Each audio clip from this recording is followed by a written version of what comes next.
बहुत बड़ा ऑपरेशन, बहुत बड़ी चूक। सुरक्षा में आखिर कहां हुई चूक? कैसे आतंकी पठानकोट के एयरफोर्स स्टेशन तक पहुंच गए, ये बड़ा सवाल उठ रहा है। पठानकोट आतंकी हमले का काला सच।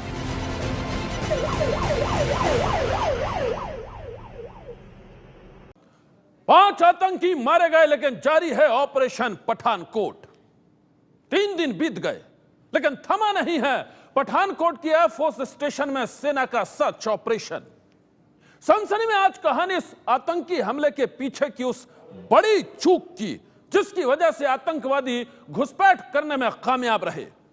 कहानी पठानकोट हमले के उस काले सच की, जिसने खड़े कर दिए हैं कई सवाल।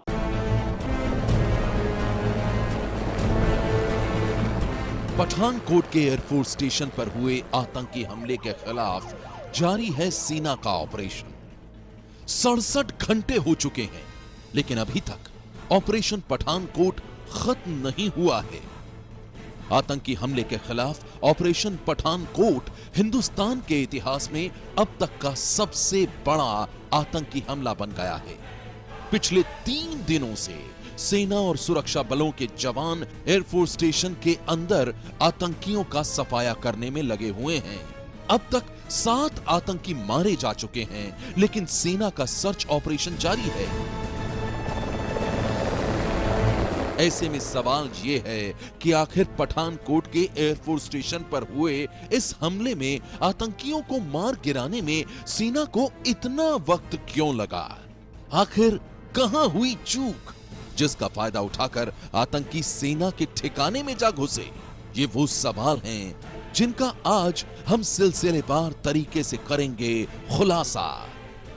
पहली चूक, बीएसएफ की नाकामी। पिछले कुछ महीनों के भीतर पंजाब में 2 आतंकी हमले हो चुके हैं। पहले गुरदासपुर और अब पठानकोट को आतंकियों ने अपना निशाना बनाया है। ऐसे में सवाल यह है कि आखिर सरहद पार से आतंकी भारत के अंदर कैसे दाखिल हुए? सरहद पर बीएसएफ के सख्त पहरे के बाद भी आतंकी घुसपैठ करने में कैसे कामयाब रहे? इंटरनेशनल बॉर्डर पर बीएसएफ की क्या चौकसी है? अगर 6 महीने के अंदर पाकिस्तानी आतंकी दूसरी बार गुरदासपुर या पठानकोट पहुंचने में कामयाब हो जाते हैं, तो बीएसएफ इस बात से कैसे बच सकती है कि आखिरकार उसके इंतजाम इतने पक्के हैं कि परिंदा भी पर नहीं मार सकता। हालांकि दीनानगर में जो आतंकी हमला 27 जुलाई को हुआ था, उसके बारे में बीएसएफ आज तक यही कहती आई है कि ये अभी तय नहीं है कि पाकिस्तान से उन आतंकियों ने रास्ता इंटरनेशनल बॉर्डर के जरिए क्रॉस करने के बाद पंजाब में वो हमला बोला था। बीएसएफ के आईजी ने थोड़े दिन पहले भी इस बात से इनकार किया था कि अभी तक आतंकियों के आने का रास्ता तय नहीं है। अब सवाल ये उठता है कि 6 महीने में ये दूसरा हमला हुआ है, आखिरकार ये आतंकी कहां से आए? अगर आतंकी बीएसएफ के उस इंटरनेशनल बॉर्डर को क्रॉस करके नहीं आए हैं, तो फिर वो पंजाब के पठानकोट तक कैसे पहुंचे? आखिरकार एजेंसियां कब तक अपनी जिम्मेदारी से बचती रहेंगी? इस चूक को लेकर अब सवाल यह भी खड़ा होता है कि आखिरकार इंटरनेशनल बॉर्डर से लेकर पंजाब के शहरों की हद तक पुलिस को और कड़े इंतजाम नहीं करने चाहिए? दूसरी चूक, एसपी के दावे पर शक। आतंकी जिस इनोवा गाड़ी के जरिए पठानकोट तक जाने वाले थे, उसके टायर फटे हुए मिले। ड्राइवर की गला रेत कर हत्या हो चुकी थी। अब उन्हें एयरबेस तक पहुंचने के लिए एक दूसरी गाड़ी चाहिए थी। मैं आपको 2 रास्ते दिखाता हूं। यहां से, इस रास्ते से अगर गांव के रास्ते से जाएं तो पाकिस्तान सीमा यहां से 6 किलोमीटर दूर है, और ये है बमियाल को जाती है जो सड़क, ये मुख्य मार्ग है। और अगर यहां से हम पाकिस्तान सीमा तक पहुंचना चाहे तो यहां से 10 से 12 किलोमीटर तक का रास्ता तय करना पड़ता है। यहां उन्होंने एसपी सलविंदर सिंह की गाड़ी को घेरा। इस रास्ते से आती सलविंदर सिंह की गाड़ी इस पॉइंट पर यहां पर रोकी गई। सलविंदर ने जब गाड़ी रोकी तो उन्होंने ओवरपावर कर लिया, यानी आतंकियों ने जबरदस्ती हथियारों की नोक पर एसपी की गाड़ी में घुसने के बाद वो पठानकोट की तरफ चलने लगे। आतंकियों ने एसपी सलविंदर सिंह की गाड़ी छीन ली थी और रास्ते में ही एसपी को गाड़ी से बाहर फेंक दिया था। पहली चूक ये हुई कि एसपी सलविंदर सिंह को शक के दायरे में लेकर उनसे पूछताछ होती रही। एसपी ने जब बताया कि 5 लोगों ने मारपीट करके हथियारों के नोक पर गाड़ी छीन ली तो किसी ने उन पर यकीन नहीं किया।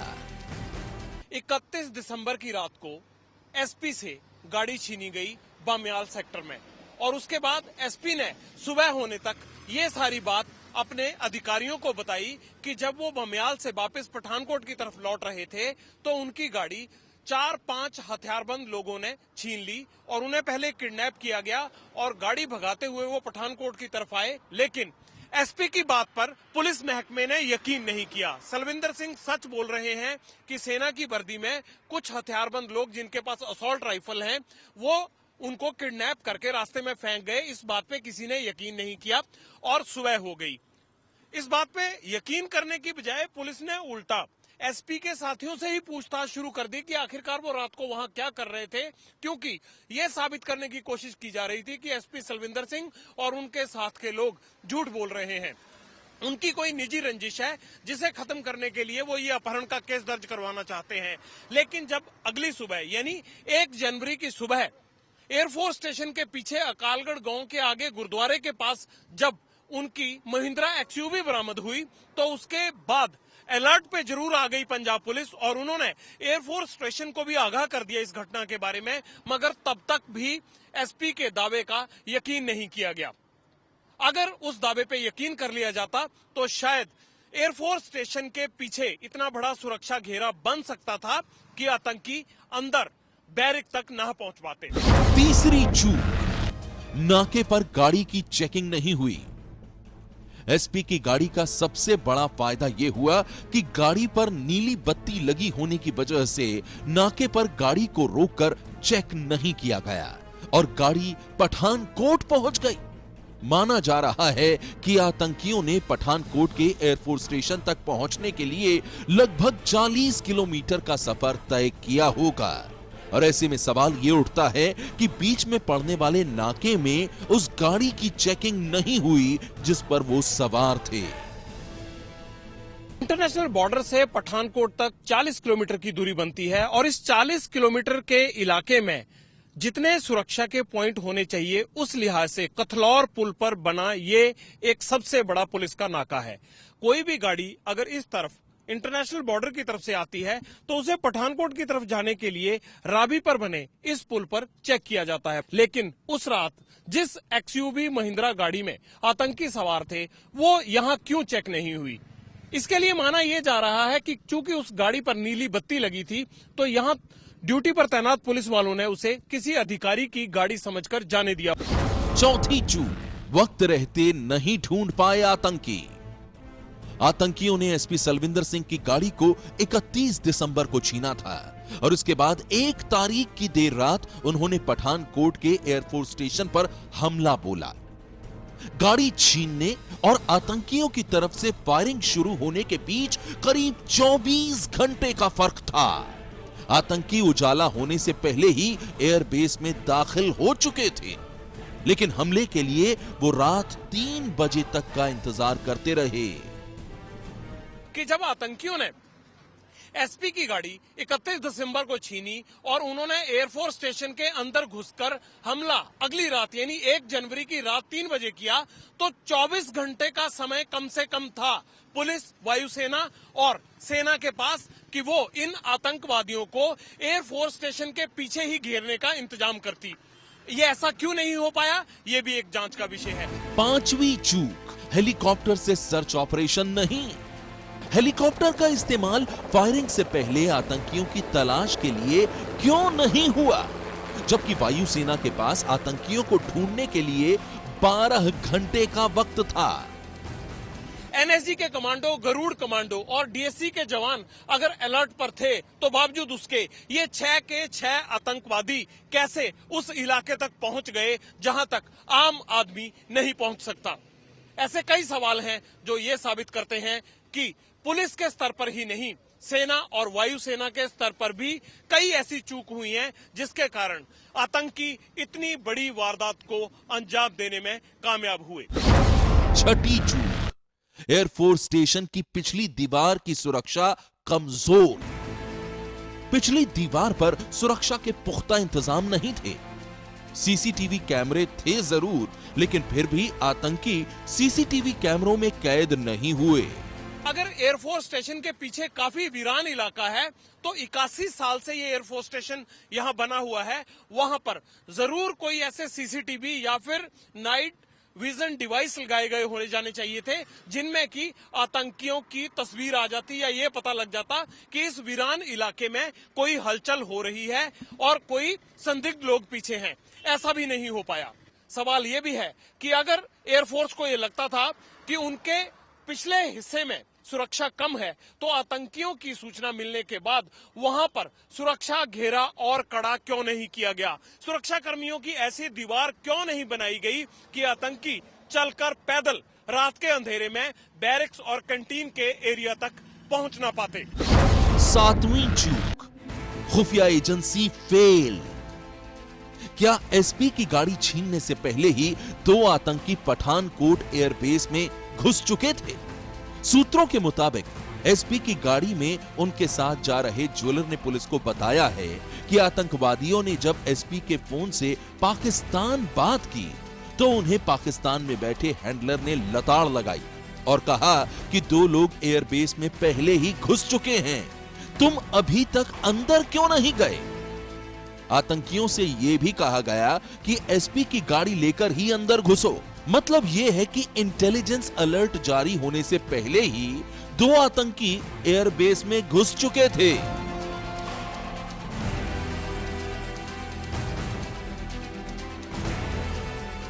पठानकोट हमले में पहली बार किसी ने जिम्मेदारी ली है। नाम सामने आ रहा है यूनाइटेड जिहाद काउंसिल का। इस संगठन में 15 खूंखार आतंकी गुट हैं और इसका सरगना है हिजबुल मुजाहिदीन गुट का आतंकी सैयद सलाउद्दीन। एबीपी न्यूज यूजेसी के इस दावे की पुष्टि नहीं करता।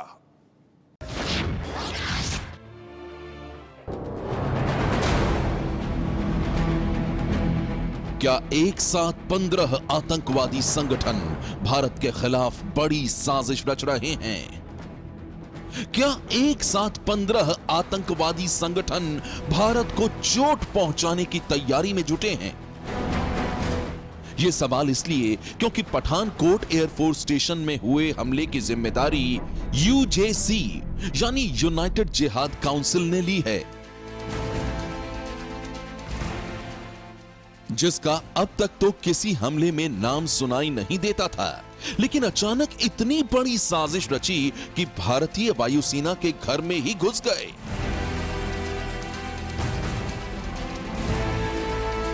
पंद्रह आतंकी संगठनों को चलाने वाले यूजेसी के सरगना का नाम है सैयद सलाहुद्दीन, जो आतंकी संगठन हिजबुल मुजाहिदीन का भी मुखिया है। ये नाम और चेहरा भारत में हुए आतंकी संगठन में पहले भी दिख चुका है। ये वही सलाउद्दीन है जिसके हिजबुल मुजाहिदीन ने साल 1995 में जम्मू कश्मीर के बड़गाम जिले की पवित्र चरारे शरीफ मस्जिद पर कब्जे की कोशिश की थी। कई दिन तक मस्जिद में छिपे आतंकियों और सुरक्षा बलों के बीच मुठभेड़ चली। आखिरकार हिजबुल के आतंकवादियों को सुरक्षा बलों ने या तो मार गिराया या फिर भगा दिया।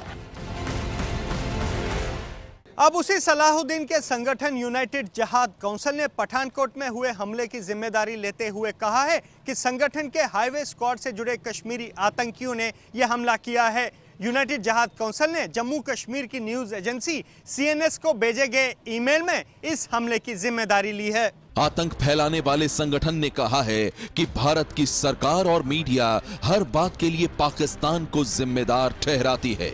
हर हमले के लिए पाकिस्तान को जिम्मेदार ठहराकर भारत पहले भी कश्मीर की आजादी के संघर्ष को खराब नहीं कर पाया है और आगे भी नहीं कर पाएगा।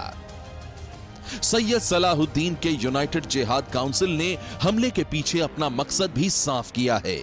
यूजेसी के मुताबिक पठानकोट एयरबेस पर हमला करके यह बताया है कि मुजाहिदीनों की पहुंच से कोई सुरक्षा संस्थान दूर नहीं है। 15 आतंकी संगठनों वाले इस ग्रुप में हिजबुल मुजाहिदीन और मौलाना मसूद अजहर का जैश ए मोहम्मद बड़े आतंकी संगठन हैं। इस जिहाद काउंसिल की नींव आज से 21 साल पहले 1994 में रखी गई थी, लेकिन इस गुट ने पठानकोट हमले को अंजाम देकर यह बता दिया है कि ये वाकई एकजुट होकर देश में आतंक फैला रहे हैं।